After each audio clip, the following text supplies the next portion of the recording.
Hi, I'm Audrey. I currently live in Jamaica, and I want to tell you a quirky travel story about a time when my family and I went to South Africa.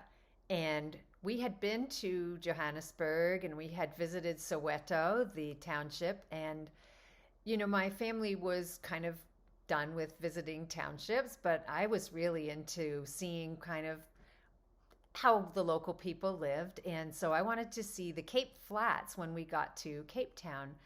So we went to the tourist office and I asked them, is there such a thing as a kind of a half day tour or a short, just a few hours? And they said, no, we don't really do that. But they said if there was someone who was on their day off who was willing to maybe take us out, we could do some kind of a shortened tour. And luckily, there was a young man who said he was willing to come in on his day off. And he had agreed to a 1 hour tour. Well, once we got going, he really kind of started to enjoy himself and got pumped up about it. And he actually lived in the Cape Flats and he took us to three different parts of the Cape Flats because there were three economic levels. And it was so interesting to see the different types of houses and learn a lot about the Cape Flats. And then one of the things he did towards the end was he took us to an area, sort of a commercial area, and we went into a medicine man's shop.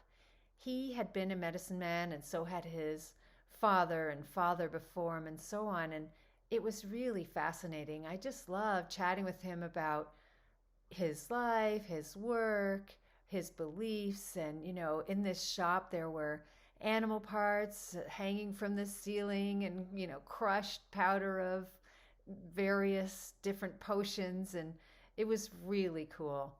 After that, we went to what's called a shabeen.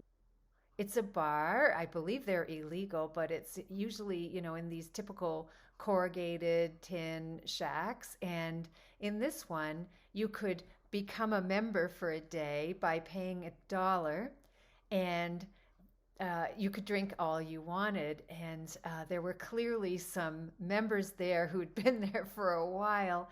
They were kind of, these older guys kind of rolling around on the floor, and, they'd clearly been members for the day. And this was early afternoon, I think.